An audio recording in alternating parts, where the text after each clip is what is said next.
Hello students, नमस्कार, good morning. आपका स्वागत है अपने YouTube channel Galaxy study centre में। चलिए इस वीडियो में समझेंगे। इसमें लेकर आए हैं क्लास 10th का अध्याय 8। क्लास 10th का मैथमेटिक्स में अध्याय 8 है, त्रिकोणमिति का परिचय। तो इसमें पूरे कोर्स को कंप्लीट करेंगे। चलिए देखते हैं। तो सबसे पहले जानेंगे कि त्रिकोणमिति होता क्या है। तो त्रिकोणमिति के बारे में जानने से पहले हम समझेंगे कि त्रिकोणमिति का उपयोग कहाँ होता है। त्रिकोणमिति का जो उपयोग होता है, बड़े बड़े ऊंचाई या इमारत या किसी नदी की चौड़ाई इत्यादि को मापने के लिए, पता लगाने के लिए करते हैं। इस त्रिकोणमिति का उपयोग जो होता है समकोण त्रिभुज पर लागू होती है। आपको पता होगा कि त्रिभुज तो बहुत प्रकार के होते हैं, लेकिन समकोण त्रिभुज पर लागू होता है त्रिकोणमिति। तो आइए जानते हैं सबसे पहले डेफिनेशन कि त्रिकोणमिति क्या होता है। सभी बच्चे नोट्स करते जाएंगे क्योंकि ये स्टार्टिंग है, बेसिक से कॉन्सेप्ट मिलेगा। और आज का जो क्लास है ये इंट्रोडक्शन क्लास है सिर्फ। इसमें आज कोई एक्सरसाइज सॉल्व नहीं करेंगे। नेक्स्ट वीडियो में आपको एक्सरसाइज 8.1 से मिलेगा पूरे लास्ट तक। तो चलते हैं। सबसे पहले समझते हैं कि त्रिकोणमिति क्या है। डिफिनेशन लिखते हैं। सभी कोई नोट्स करते चलेंगे। त्रिकोणमिति गणित करते हैं, त्रिकोणमिति कहलाता है। क्या लिखे हैं? गणित की वह शाखा, गणित का बहुत सारा ब्रांच है, लेकिन ये जो शाखा आता है, ब्रांच है, जिसमें त्रिभुज के कोण तथा त्रिभुज के भुजाएं के बीच संबंध के बारे में अध्ययन करते हैं। या तो त्रिभुज के कोण के बारे में या तो उसके भुजाओं की लंबाई के बारे में अध्ययन करते हैं, उसे त्रिकोणमिति कहते हैं। इसको इंग्लिश में चाहेंगे तो डिफिनेशन लिख सकते हैं।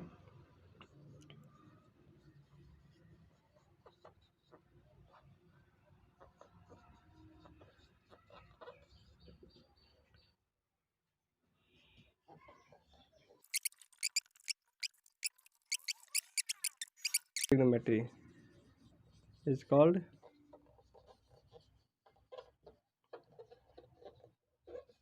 trigonometry. Definition क्या है कि the branch of mathematics in which a study of relation between angles of triangles and sides of triangle is called trigonometry.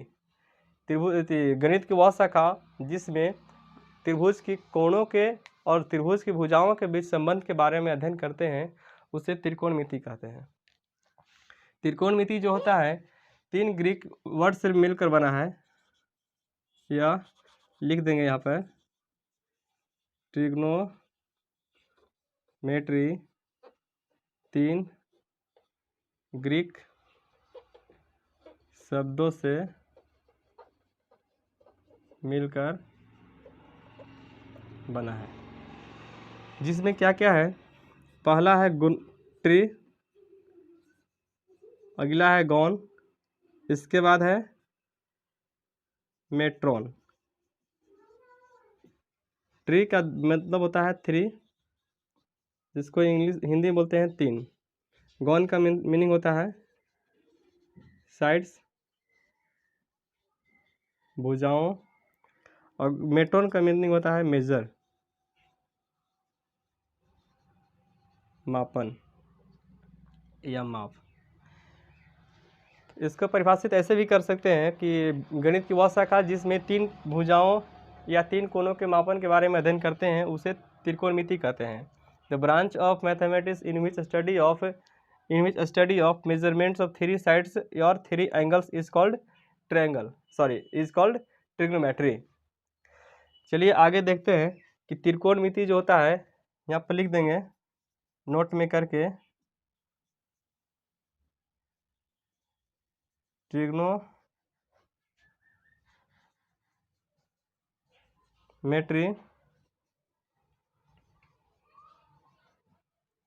समकोण त्रिभुज पर लागू होती है। समकोण त्रिभुज पर लागू होती है। चलिए आगे बढ़ने से पहले इसको आप स्क्रीनशॉट ले लीजिए। इसके आगे बताते हैं। चलिए आगे देखते हैं। आपको पता है कि जब समकोण त्रिभुज आ गया तो समकोण त्रिभुज में पाइथागोरस के बारे में सुने होंगे कि समकोण त्रिभुज में पाइथागोरस थ्योरम आता है, जिसमें सबसे बड़ी भुजा का जो वर्ग होता है अन्य दो भुजाओं के वर्गों के योग के बराबर होता है। तो देखिएगा,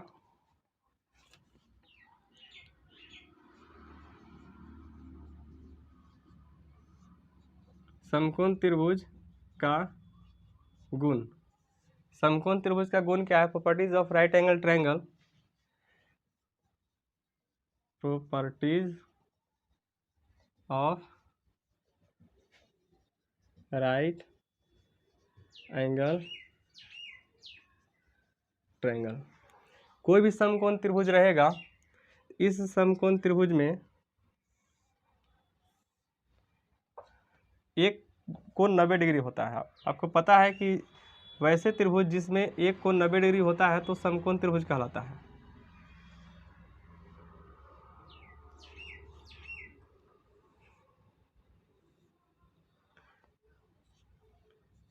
ए बी सी, ये आपका क्या है? समकोण त्रिभुज है। अब देखिएगा कि समकोण त्रिभुज में 3 भुजा होती है। कोई भी त्रिभुज है उसमें 3 भुजा होती है। अब 3 भुजा का नाम इसमें 3 तरह से दिया गया है। एक का नाम है लंब, एक का नाम है आधार, एक का नाम है कर्ण। लंब कौन होता है, कर्ण कौन होता है, आधार कौन होता है, उसके बारे में देखेंगे। तो समकोण के सामने वाला जो भुजा होता है उसको हम कर्ण बोलते हैं। मतलब कि सबसे लंबी भुजा जो होती है कर्ण होती है। यहाँ लिखेंगे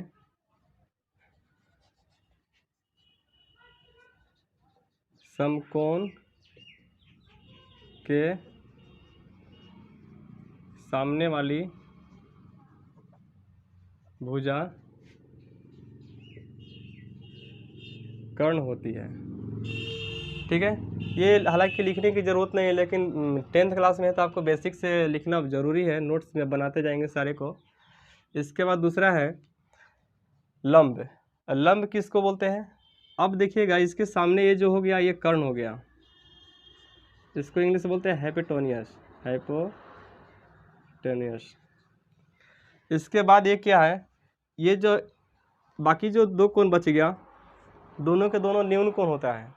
एक समकोण हो गया किसी भी त्रिभुज में तो बाकी 2 कोण क्या बनेगा? न्यून कोण बनेगा, क्योंकि न्यून कोण जो होता है 90 डिग्री से छोटा होता है। जब एक कोण 90 बन गया तो बाकी 2 कोणों को जोड़ने पर 90 होना चाहिए। 90 तभी होगा जब दोनों को न्यून कोण हो। चलिए देखते हैं इसको। अगर ये न्यून कोण अगर लेते हैं, कोई भी अगर एंगल ज्ञात करने के लिए त्रिकोणमिति में, ट्रिग्नोमेट्री में अगर एंगल निकालने के लिए अगर इस एंगल को लेते हैं, तो भुजा को निकालने के लिए इस एंगल को लेते हैं, तो इसको लेने का मतलब कि इसके सामने वाला ये लंब होता है। तो जिस न्यून कोण के बारे में अध्ययन करते हैं उसके सामने वाली भुजा लंब होती है। यहाँ लिख सकते हैं, जिस कोण को मापन के लिए लिया जाता है उसके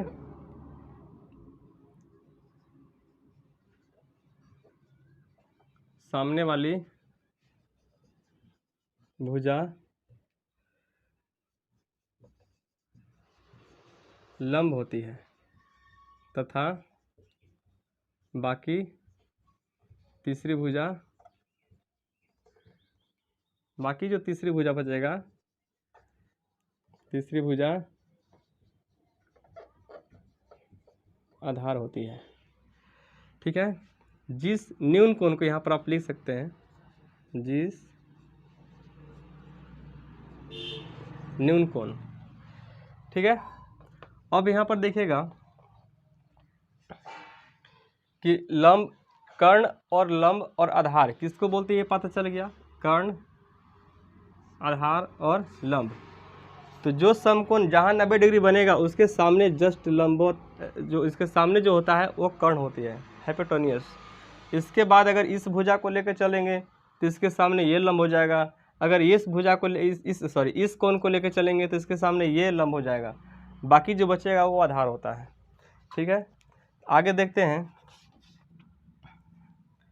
तो अब तीनों में रिलेशन क्या है, तीनों भुजाओं में क्या क्या संबंध है, क्या रिलेशन है, इसके बारे में समझेंगे। पाइथागोरस थ्योरम क्या कहता है? पाइथागोरस प्रमेय, पाइथागोरस प्रमेय ये कहता है कि किसी समकोण त्रिभुज में सबसे बड़ी भुजा का जो वर्ग है अन्य दो भुजाओं के वर्गों के योग के बराबर होता है। तो समकोण त्रिभुज में चलते हैं तो कर्ण का जो वर्ग होता है अन्य दो भुजाओं लंब स्क्वायर प्लस आधार स्क्वायर के योग के बराबर होता है। तो यहाँ पर लिख देंगे कर्ण का जो वर्ग है अन्य दो भुजा लंब का स्क्वायर और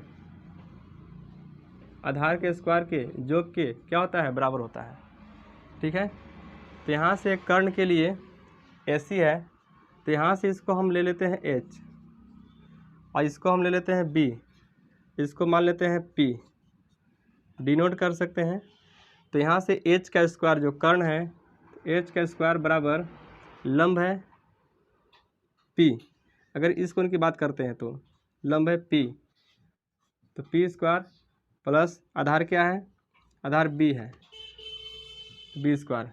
तो यहाँ से एक हमको ज्ञात हुआ कि अगर बड़ी भुजा का वैल्यू निकालना होगा, बड़ी भुजा का मान निकालना होगा, तो बाकी जो दो भुजा बचेगा उसका स्क्वायर करके और जोड़ देना है और रूट अंडर कर देना है। दोनों के बाकी जो बच गया भुजा, बड़ी भुजा निकालना है H, ये निकालना है, तो इसका स्क्वायर करेंगे, इसका स्क्वायर कर देंगे और दोनों को जोड़ के रूट अंडर कर देंगे। बाकी जो छोटी भुजा कोई भी निकालने के लिए बोलेगा, P भी छोटा भुजा हो गया, B भी छोटा भुजा हो गया, तो छोटा भुजा निकालने के लिए बड़ी भुजा के स्क्वायर में से छोटी भुजा के स्क्वायर को क्या करेंगे, माइनस कर देंगे। बड़ी भुजा का स्क्वायर में से छोटी भुजा को क्या करेंगे, माइनस करेंगे। ठीक है, तो आपको ज़रूरी नहीं कि H, P और B का ये पूरा फार्मूला रटा मारना है, रटा मारने की ज़रूरत नहीं है।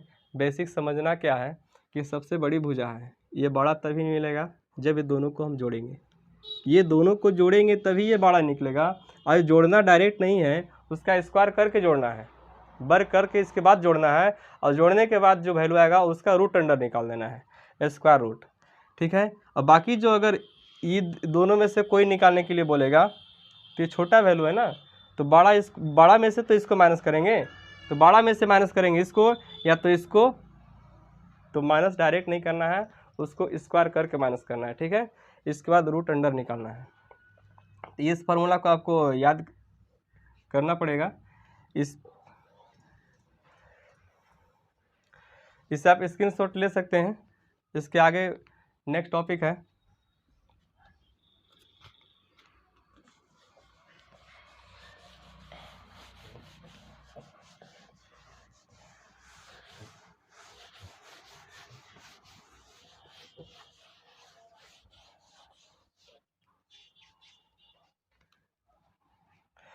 अब आइए देखते हैं कि त्रिकोणमिति में पढ़ने से पहले त्रिकोणमिति में क्या है कि 6 फलन है, 6 फंक्शन होता है, ट्रिग्नोमेट्रिक फंक्शन जिसको बोलते हैं।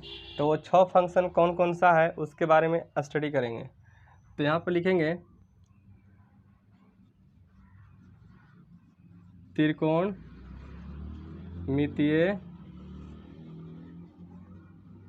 फलन, इंग्लिश से बोलते हैं ट्रिग्नोमेट्रिक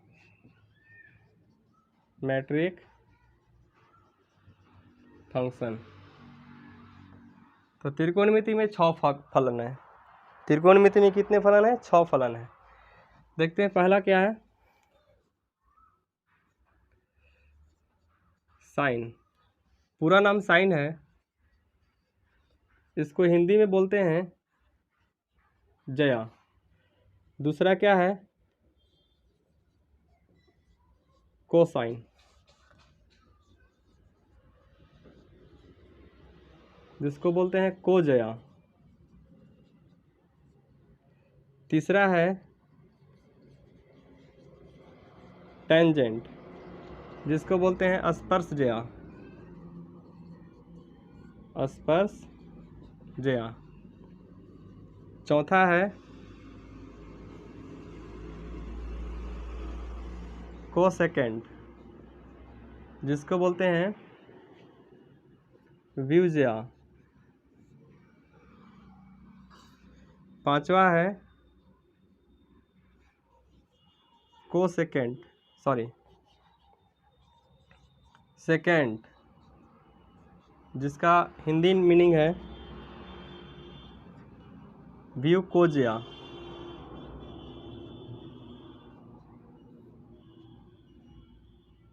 छठा है कोटेंजेंट, जिसको बोलते हैं व्यू स्पर्शज्या।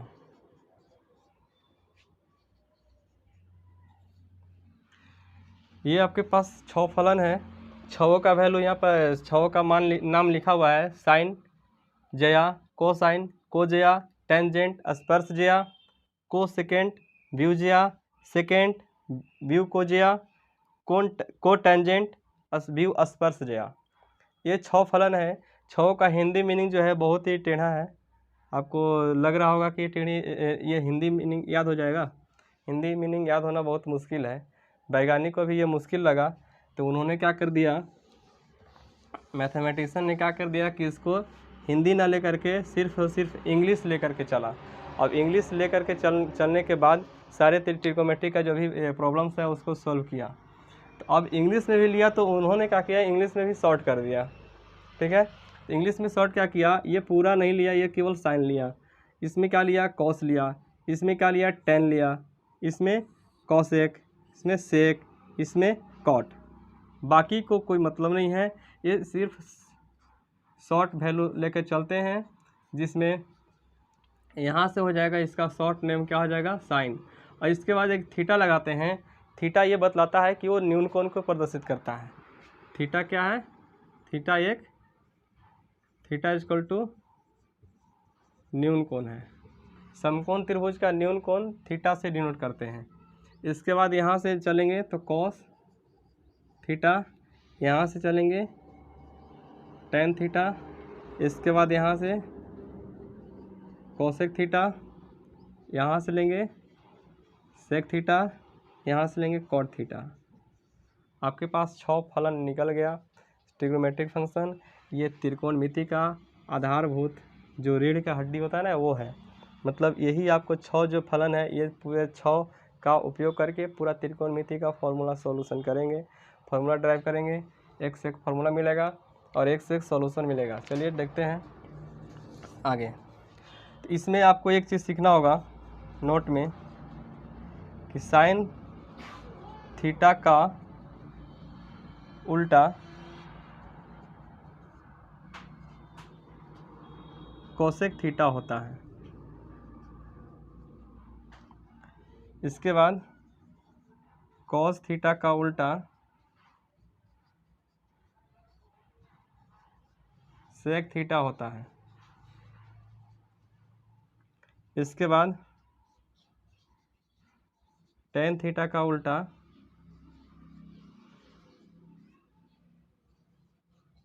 कॉट थीटा होता है।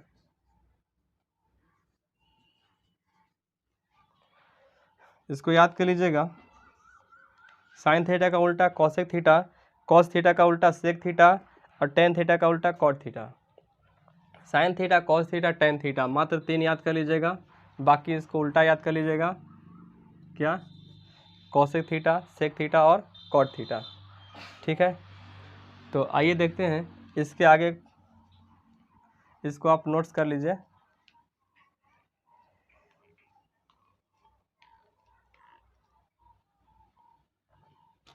चलिए मिटाते हैं इसको।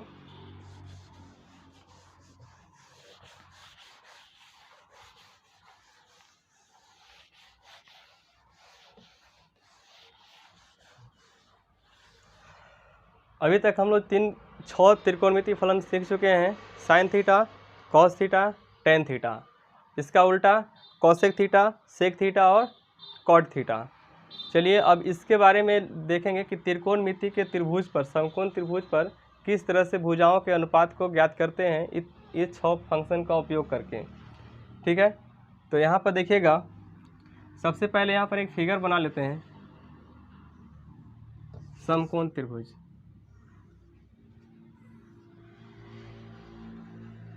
देखिएगा ये समकोण त्रिभुज है ए बी सी, जिसमें इसको बोलते हैं परपेंडिकुलर पी तब बोलेंगे जब यहाँ पर थीटा रहेगा, राइट। अगर थीटा यहाँ पर हो जाएगा तो यदि थीटा यहाँ हो जाएगा तो इसके सामने ये पी बन जाएगा। पी और ये बी आपस में चेंज होते रहता है, इसका कोई माई बाप नहीं है, ठीक है। ये आपस अपना मन का है, जब मन बुझाएगा तब होते रहेगा, ठीक है। तो ये है पी, कब, जब यहाँ पर थीटा रहेगा तब, ठीक है। और ये रहेगा फिक्स वैल्यू, ये एच है, ये बंधक में है, ये कुछ भी ना चेंज होगा, सिर्फ और सिर्फ क्या रहेगा, एच रहेगा। ये क्या रहेगा, बी। चलिए 6 फंक्शन का ये तीनों भुजाओं में आपस में क्या रिलेशन है उसके बारे में देखते हैं। सबसे पहले है साइन थीटा। साइन थीटा अगर निकालते हैं तो इसका ये, तो साइन थीटा का मतलब है इसके ऊपर का जो भुजा होता है अनुपात, वो होता है सम्मुख भुजा। सम्मुख भुजा बोलने का मतलब कि सामने वाली भुजा, ठीक है। तो यहाँ पर लिख देंगे सम्मुख भुजा।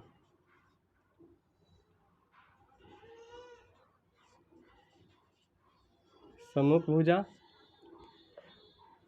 और बाकी नीचे क्या रहेगा, कर्ण रहेगा। अब सम्मुख भुजा को हम क्या बोलते हैं, इसके सामने लंब बोल रहे हैं, तो इसको हम लिख देंगे लंब बटा कर्ण, ठीक है। अब इसके बाद है दूसरा साइन थीटा के बाद कॉस थीटा। कॉस थीटा में क्या हो जाएगा, कॉस थीटा में संलग्न भुजा होगा। कॉस थीटा में अगर थीटा ले रहे हैं तो इसका संलग्न भुजा,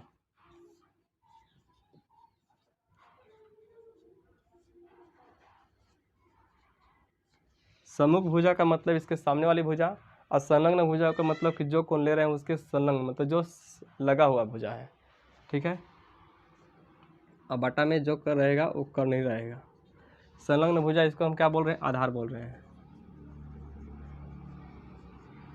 और बटा में क्या है, कर्ण। अगर यहाँ पर देखते हैं कि लंब को हम P से डिनोट करते हैं और कर्ण को H से, P/H, और यहाँ इसको B से डिनोट कर रहे हैं और इसको हम H से डिनोट करेंगे, ठीक है। तीसरा है टेन थीटा। टेन थीटा को क्या करते हैं, सम्मुख भुजा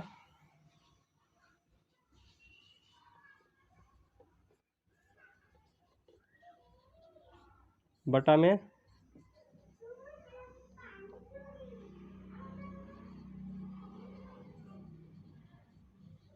संलग्न भुजा। अब याद कीजिएगा सम्मुख भुजा जो उसी को लेना है जो यहाँ पर एंगल रहेगा, ध्यान दीजिएगा इस पे। और संलग्न भुजा उसी को लेना है जिस जो एंगल दिया रहेगा, ठीक है। तो यहाँ पर देखेंगे ये जो सम्मुख भुजा है, इस थीटा के सम्मुख भुजा कौन है, ये P है। P मतलब लंब। और बाकी संलग्न भुजा कौन है, इस थीटा के संलग्न भुजा ये आधार है। P हो जाएगा, लंब कितना है, P है, और आधार क्या है, तो B है, P/B। ये आपको रिलेशन मिला। अब आपको इसके पहले हम नोट्स लिखवा दिए हैं कि sign theta, cos theta, tan theta का उल्टा। साइन थीटा का उल्टा क्या होता है, कोसेक थीटा। तो कोसेक थीटा के लिए इतना कहानी लिखने की ज़रूरत नहीं है। इसका साइन थीटा का जब इतना है तो इसको पलट देंगे H/P, राइट। अब इसके बाद पाँचवा सेक थीटा। कॉस थीटा का उल्टा क्या होता है, सेक थीटा। अब सेक थीटा का निकालने के लिए कॉस थीटा का जो वैल्यू है इसको पलट देंगे तो H/B, H/B। इसके बाद छठा है सेक थीटा के बाद कॉट थीटा। टेन का उल्टा कॉट होता है, जो कि हम लिख देंगे B/P, इसका उल्टा B/P। यहाँ पर आप लिख लीजिएगा, आधार है, ये क्या है, लंब है, और ये क्या है, कर्ण है, ठीक है। ये फॉर्मूला को याद कर लीजिएगा आसानी से, ठीक है। बाकी अगर इसको याद करना होगा तो इसके लिए एक ट्रिक बताते हैं। तो याद कैसे करना है, साइन थीटा लंब बटा कर्ण कॉस थीटा आधार बटा कर्ण, ये याद करने की ज़रूरत नहीं है, ये सिर्फ आपको बेसिक समझाने के लिए बताए हैं, ठीक है। लेकिन याद क्या करना है, sine theta is equal to लंब बटा कर्ण, cos theta is equal to आधार बटा कर्ण, tan theta is equal to लंब बटा आधार। इंग्लिश में याद करेंगे तो sine theta is equal to P by H, cos theta is equal to B by H और tan theta is equal to P by B. अब कॉसेक थीटा जो होता है इसका उल्टा H by P, sec theta H by B, cot theta B by P.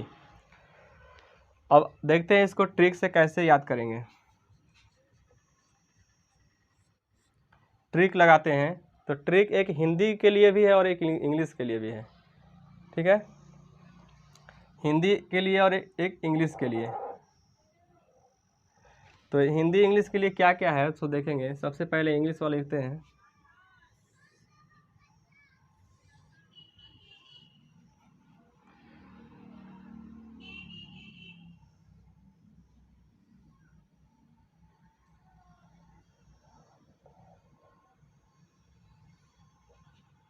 देखिएगा केवल हम बोलेंगे, आप चाहें तो नोट्स कर लीजिएगा, लिख लीजिएगा कहीं, इसमें हम बोलेंगे उसी को केवल हम फर्स्ट लेटर लिखेंगे। पंडित, देखिएगा पंडित बद्री प्रसाद हर हर बोल, पंडित बद्री प्रसाद हर हर बोल, सोना चांदी तौल। क्या ट्रिक बना, पंडित बद्री प्रसाद हर हर बोल, सोना चांदी तौल। अब सोना चांदी तौल का मतलब है, यहाँ पे एस का मतलब हो गया साइन थीटा के लिए, सी का मतलब हो गया कॉस थीटा के लिए और टी का मतलब हो गया टेन थीटा। आइए जानते हैं इसको। साइन थीटा इक्वल टू क्या है, P by H, P by H. Cos theta equal to क्या है, बी बाई एच, तो देखिए B by H. Tan theta equal to क्या है, P by B, P by B, ठीक है। इस फार्मूला को याद कर लीजिएगा, क्योंकि ये फार्मूला याद होगा बेसिक चीज़, तभी आगे आपके आगे जो मिलेगा प्रॉब्लम नहीं हो पाएगा, ठीक है। इस फार्मूला को याद कर लीजिएगा, ये फार्मूला याद होगा तभी आगे कोई प्रश्न को सॉल्व करने में आसानी होगी। अब हिंदी वाला क्या है, हिंदी कैसे याद करेंगे,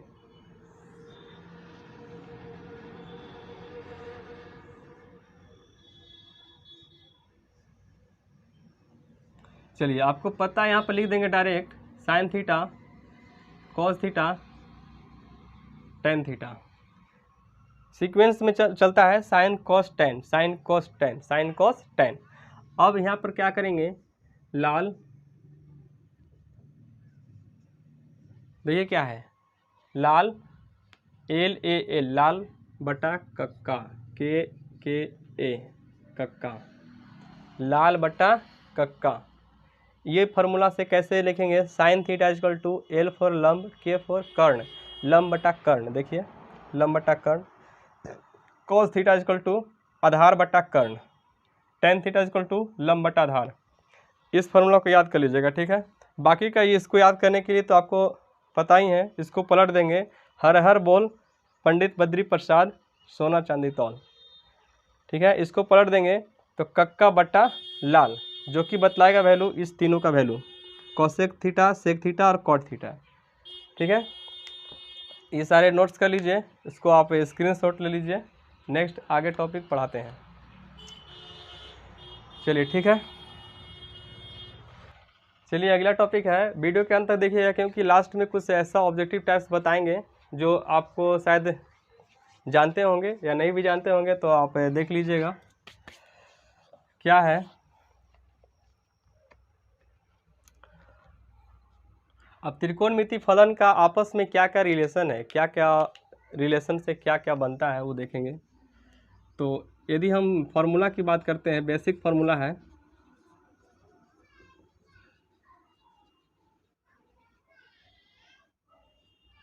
बेसिक फार्मूला क्या है, तो यदि हम साइन थीटा को इसका उल्टा कोसेक थीटा में गुना करते हैं, मल्टीप्लाई करते हैं, यदि साइन थीटा को कोसेक थीटा में मल्टीप्लाई करते हैं तो क्या होता है, 1 वैल्यू मिलता है। 1 क्यों, क्योंकि अगर कोई भी अंक है, कोई भी अंक है अगर उसको अगर गुना उल्टा संख्या से किया जाए तो उसका प्रोडक्ट हमेशा क्या होता है, 1 होता है। जैसे अगर 2/3 है, 2/3 को अगर हम पलट के गुना करते हैं 3/2 से, तो गुना करेंगे तो कितना मिलेगा, 1 मिलेगा ना। तो वही है। चलिए देखते हैं। जैसे 2/3 है, इसको गुना करेंगे पलट के 3/2 से, 30 से ही कट जाएगा तो कितना मिलेगा, 1 मिलेगा। तो आपको पहले ही बता चुके हैं कि साइन थीटा और कोसेक थीटा आपस में उल्टा होता है। साइन थीटा का उल्टा कोसेक थीटा होता है। जब उल्टा हो गया तो इसका गुणनफल कितना होगा, 1 होगा। तो यहाँ से एक फार्मूला से हमको 2 फार्मूला मिलेगा कि साइन थीटा को हम लिख सकते हैं 1, इधर से इधर आएगा तो ये कोसेक थीटा बटा में, और जब कोसेक थीटा निकालेंगे तो कोसेक थीटा को 1/sin थीटा। और इसके बाद है दूसरा क्या है, कॉस थीटा का उल्टा सेक थीटा, इसका वैल्यू 1। इसके बाद अगर यहाँ से हम कॉस थीटा का वैल्यू निकालना चाहेंगे तो 1/सेक थीटा। इसके बाद यहाँ से सेक थीटा का निकालेंगे तो 1/, ये कॉस अब क्या आ जाएगा इधर नीचे, कुछ भी नहीं है, ज़्यादा टेंशन लेने की ज़रूरत नहीं है। ये जो कॉस और सेक है ना, अगर कॉस को लेंगे तो इसको भगाएंगे उधर, अगर सेक को लेंगे तो कॉस को उधर नीचे रखेंगे, ठीक है। इसके बाद है टेन थीटा और कॉट थीटा। टेन थीटा और कॉट थीटा का गुणनफल 1 होगा। तो यहाँ से यदि टेन थीटा का निकालना चाहेंगे तो 1/कॉट थीटा, और इसके बाद कॉट थीटा का निकालना चाहेंगे तो 1/टेन थीटा, ठीक है। तीसरा हो गया यहाँ। इसके बाद चौथा बेसिक फार्मूला है tan theta is equal to sine theta बटा कॉस थीटा होता है। इसके बाद पांचवा फार्मूला है कॉट थीटा इजकल टू, पलट देंगे कॉस थीटा बटा साइन थीटा। ये मिला हमको। ये सारे फार्मूला बेसिक फार्मूला है, ये फार्मूला को याद करते चलिएगा, ठीक है। चलिए आगे अब बताते हैं। तो यदि कोई पूछता है कि साइन थीटा का मान 3/2 हो सकता है कि नहीं हो सकता है, तो यहाँ पर मेरा जवाब रहेगा कि नहीं हो सकता है। क्यों नहीं हो सकता है, क्योंकि हम इसके पहले हम पढ़ चुके हैं कि साइन थीटा का जो फार्मूला होता है P/H होता है, और जो कि H जो है सबसे बड़ी भुजा होता है, और सबसे बड़ी भुजा नीचे होना चाहिए जो कि इसमें ऊपर है ना। इसलिए ये जो वैल्यू है ये साइन थीटा का वैल्यू नहीं हो सकता है। तो यहाँ से एक कॉन्सेप्ट निकलता है कि साइन थीटा का जो मान है हमेशा 1 से कम आता है। तो लिख देंगे साइन थीटा का मान हमेशा 1 से छोटा होता है। समझ आ गया क्यों होता है, आपको समझ में आ गया ना। चलिए अब इसके बाद देखते हैं कोस थीटा के लिए। कोस थीटा का मान क्या होगा। अब कोस थीटा के लिए भी आपको पता है कि B/H होता है, B/H, इसमें भी तो नीचे H है ना। तो इसका मतलब है कि कोस थीटा के मान भी क्या होगा, <<1 होगा। इसको आप लिख लीजिएगा साइन थीटा इज <<1। दूसरा लिखेंगे कॉस थीटा का मान भी हमेशा 1 से छोटा होता है, मतलब कॉस थीटा इज ऑल्सो <<1, ठीक है। बाकी तीसरा जो है वो टेन थीटा है। टेन थीटा जो है, टेन थीटा का मान जो है क्या होता है formula, tan theta P/B, P/B है। तो ये P/B का मतलब है इसमें H नहीं है, ये P है ये B है, इसका कोई जिक्र नहीं किया गया टेन थीटा में। तो इसका मतलब ये दोनों भुजा है, तो ये दोनों भुजा में आपको पता है कि ये दोनों बराबर भी भुजा हो सकता है, ये बड़ा ये छोटा भी हो सकता है, ये छोटा ये बड़ा भी हो सकता है। तो इसका कोई फिक्स वैल्यू नहीं है, या तो इसका वैल्यू इन्फिनिटी भी हो सकता है टेन थीटा का वैल्यू, या तो इसके बाद देखते हैं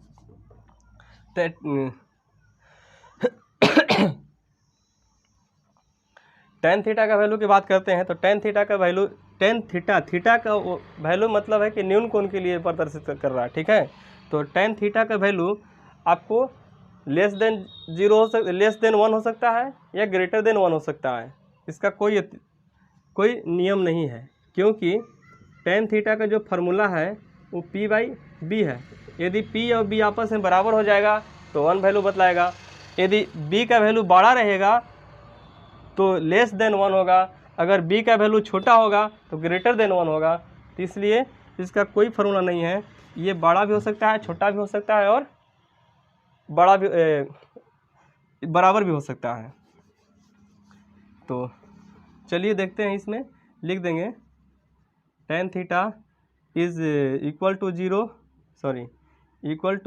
1 या टेन थीटा ग्रेटर देन 1 या टेन थीटा लेस देन 1, ठीक है।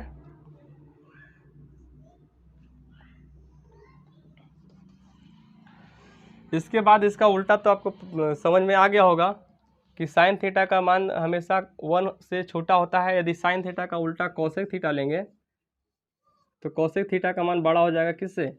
1 से। अगर इसमें लेते हैं सेक थीटा तो सेक थीटा का मान क्या हो जाएगा? बड़ा हो जाएगा 1 से, क्योंकि वैल्यू का हो रहा है, पलट जा रहा है। पलटने के बाद एच जो है ऊपर चल जाएगा।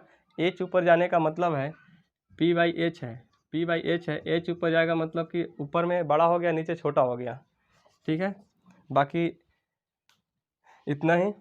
आगे आप वीडियो में, नेक्स्ट वीडियो के लिए इंतज़ार कीजिएगा। अगले वीडियो जल्द ही आने वाला है, जिसमें हम लोग सॉल्व करेंगे एक्सरसाइज 8.1 से पढ़ेंगे, पूरे बेसिक से चलेंगे अंतिम तक, ठीक है। तो जब तक के लिए धन्यवाद।